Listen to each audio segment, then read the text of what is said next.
Hey, this is David. I'm calling from Seattle. David from Seattle, what's on your mind? Hey, not much. Oh, Before I make okay. my Goodbye. comment, oh, sorry. Uh, I wanted to send my sincerest condolences to John from San Antonio. I've listened to this program now for about 2 years, and his contribution makes it so much better. And Yep. I've been somewhat aware of the situation he's been going through. So I just wanted to say a lot of love and solidarity to John. I appreciate that. Yeah. But I'm calling because I just wanted to make a comment to you guys about what's going on in the restaurant world. I'm a bartender out here in Seattle, and it's there's a massive weight, I think, that's been placed on restaurant workers that just doesn't get brought up enough. Shout out to Jamie, because I know she's mentioned service workers and kind of the crap that we go through. But my partner actually put it really well. We've been deputized without authority, essentially. I mean, when you take the COVID restrictions, which I of course agree with, but you really boil them down to, where does the rubber meet the road? Like, how does this actually get enforced?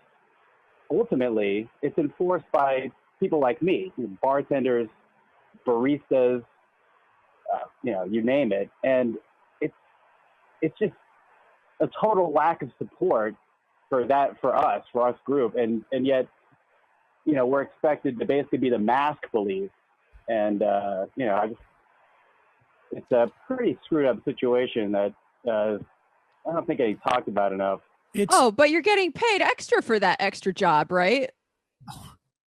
Yeah, right. Not so much. I know I have, I know I have a good friend who's going through some of this, and it is in many respects. I mean, I don't know how your management or your owners are, but a lot of like management and owners are also sort of both undercutting people's ability to do that, expecting them to be exposed, expecting them to be thankful that they're getting paid at all, not providing, like Jamie points out, any type of actual extra cash. I mean, all of this should be completely moot.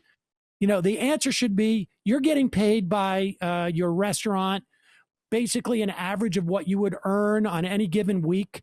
And the restaurant has filed the papers with the U.S. government, and they're getting paid essentially, what they'd be making on a general week. Maybe you give them a 6% profit margin or whatever it is, or 8% margin. They can show, above what they're, if they've got a loan and they got to pay that off or whatever it is. All of this should be moot. And instead, it is basically the frontline workers, and that's what you are as a bartender, frontline workers who are tasked with beyond the responsibility of, or the being essentially forced for survival to actually like risk their health. They're being given the responsibility and none of the authority to make sure that they're protecting the health of everybody else around them. I mean, it's completely effed up. It's insane. I mean, honestly, like if somebody dropped down, if like an alien dropped down into our country and they had just come from Germany or something, and they're like, what are you guys doing? Oh, what we're doing? It's completely insane. I mean, it's totally true. And the problem too, I've actually, we did another round of minor lockdowns, not nearly enough what we needed to do. And I just told my manager, basically, take me off the schedule until we get back into phase 2 or whatever. Because for one, I mean, even the coworkers that I work with, I mean, you just can't expect people to immediately take this as seriously as they ought to. There's no health worker training. There's nobody coming in, checking in with the workers, making sure that they, understand what needs to be done and are being supported in that way. But, I don't want to take too much time. The last thing I wanted to mention, and I really tried to press this on my coworkers, was trying to get them to understand that this is a function of a total failure of the federal government to provide any funding for states so that they could provide the funding that I think you're talking about there, Sam, because the reality is a lot of workers, at least my coworkers, they just look around and they think, oh, well, this is just how this pandemic is. There's no way this could have been any different. Yep. And I'm constantly trying to press on them. I mean, last thing I'll say, that PPP loan, the day that expired, it was like night and day. Shifts were getting cut. I go from being expected to run a restaurant with, 5, maybe like total with kitchen, like 8 workers. Well, they're cutting that down to 4. And also, we're going to keep it open longer. And so basically, I just want you to do, now I want you to wear 3 hats and then maybe 4 hats down the road. And yeah, so, I just want to call it and make a mention of that. And also shout out to Jamie, because she has brought up service workers and kind of the BS that we go through a lot. And yeah, I love this program, by the way. I really appreciate you taking my call. Thanks for the call. And I would add too, that there's a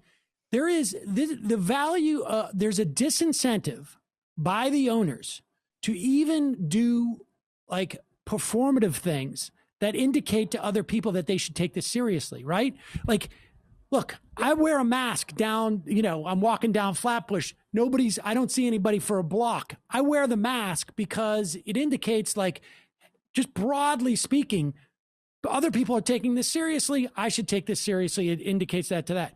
If you own a restaurant, you don't have an incentive to do that because you want people to come in. You want your workers to come in. You want your customers to come in.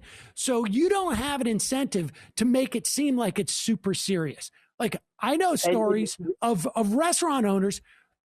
Hey, email to everybody. Just want you to know somebody had COVID. Don't worry about it. Wait, what? Who's the person? I can't tell. Well, wait a second. How do I know if I've been in contact? Well, everybody can take a day off and then you got to be in the next day. Like, they have a disincentive to take it, to project how serious it is, because they don't want to scare off their workers from coming in or their customers from coming in. I mean, it is so effed up. It's nuts. Well, and they're literally incentivized to do the opposite. And the unfortunate thing is that even the workers are like this. Like, I'll have certain bartenders that, oh yeah, people aren't supposed to stand in the bar, but John's cool, so I'll let him do it. And the rules get pushed to the absolute, basically whatever the line is drawn by the state, the restaurant, this is just a function of, I think, just owning a business and trying to maximize profit. They will push that absolutely to the line. Yep. They're not going to go above and beyond to ensure safety for their workers or for the people inside. They're just going to try to maximize profit and hope to survive this whole thing, which some of them aren't even going to do that, even with ignoring as much of the restrictions as they can. Yep. And there are certainly better bosses and worse bosses within this dynamic, but really, as you've brought up, it's a problem with the system when you are incentivized profit-wise to do the wrong thing for public health. That's what a business owner is going to do. And if they don't do it, they're actually a bad business owner under the rubric of the system. Yeah. I mean, if you want to track one term over the course of this whole COVID thing, it's essential worker. And it didn't come to mean someone who deserves a pay increase and new hazard pay because of their previous undercompensation. It meant a person we can force to work during this thing.